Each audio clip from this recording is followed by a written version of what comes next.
ये कहानी है सेठ बलदेव साहनी की, जिसका बहुत बड़ा गहनों का व्यापार था।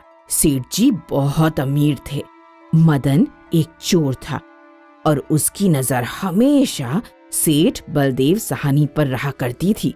मुझे सिर्फ एक मौका मिल जाए इस सेठ को लूटने का, मेरी तो जिंदगी ही संवर जाएगी। मदन हमेशा मौका ढूंढा करता था।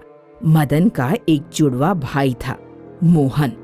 मोहन बहुत ही सीधा साधा था। मदन, ये सब चोरी चकारी बंद कर दो। मैं जिंदगी भर तुम्हें बैठा कर खिलाने को तैयार हूँ। बस तुम ये सब छोड़ दो। तुम अपनी अच्छाई अपने पास ही रखो। मैं जैसा हूँ अच्छा हूँ। मदन हमेशा मोहन को उल्टा बोला करता था। एक दिन की बात है, मोहन अपने खेतों की रखवाली कर रहा था। भोर हुई और उसने सोचा, ठीक है, अब घर चलते हैं। वो अपने घर पहुंचा तो उसने देखा कि घर के बाहर मदन किसी गड्ढे में मिट्टी भर के उसे बंद कर रहा था। मदन, ये तुम क्या कर रहे हो? मैं कुछ भी तो नहीं। झूठ मत बोलो, वरना मैं गड्ढा खोद कर देखूंगा। वो इस गड्ढे में सेठ बलदेव साहनी की लाश है। लाश? श्श्श, वो मैं उनकी दुकान लूट रहा था और वो वहां आ गए और जब मैंने उन्हें धक्का दिया तो वो टकरा कर उनकी मौत हो गई। मतलब तुमने उनका खून किया है? खून नहीं, ये हादसा था। अभी सबको बताता हूँ। तुम क्या सबको बताओगे? खून, खून! मोहन ने सेठ जी का खून कर दिया। खून, खून! जल्द ही वहां आसपास के लोग इकट्ठे हुए और उन्होंने मोहन को पकड़कर राज सैनिकों को दे दिया। अगले दिन राज दरबार में मदन और मोहन की सुनवाई शुरू हुई। मदन ने राजा को सब कुछ झूठ बताया, पर मोहन के पास अपनी निर्दोषी के लिए एक भी साक्षी नहीं था। राज दरबार में बैठे वजीर को मोहन की बातों पर संदेह हुआ। वो महाराज के पास गया। महाराज, कुछ तो गड़बड़ है। वजीर ने राजा के कान में एक युक्ति बताई। किसी भी निष्कर्ष से पहले मैं मरे हुए सेठ की आत्मा की गवाही लूंगा। आत्मा की गवाही सुनकर सारा राज दरबार चौंक गया।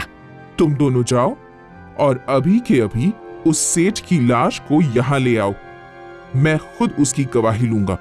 दोनों भाई अपने घर के आंगन में पहुंचे और गड्ढा खोदने लगे। उन्हें वहां लाश मिल गई। उन लोगों ने वो लाश बाहर निकाली। सैनिकों ने लाश को एक चादर में डालने में उनकी मदद की। दोनों भाई लाश को उठाए हुए दरबार की ओर आ ही रहे थे। तुम्हें इस सेठ का खून नहीं करना चाहिए था। वो खून नहीं, एक हादसा था। अगर तुम मेरी बात मान लेते तो ये सब होता ही नहीं। दोनों भाइयों ने लाश दरबार में रखी। और जैसा मैंने कहा था कि आज आत्मा गवाही देगी। उठो और बताओ सच क्या है। वो लाश उठकर खड़ी हो गई। उसने राजा को प्रणाम किया। वो सेठ की लाश थी ही नहीं, बल्कि एक सैनिक था। मदन ने सेठ का खून किया है और मोहन को फंसा दिया। मदन को आजीवन कारावास की सजा दी जाए। मोहन ने राजा को प्रणाम किया। धन्यवाद महाराज, आपने मेरी जान बचा ली। दोषी को सजा देना ही हमारा धर्म है और तुम तो निर्दोष थे। पर आपने ये किया कैसे?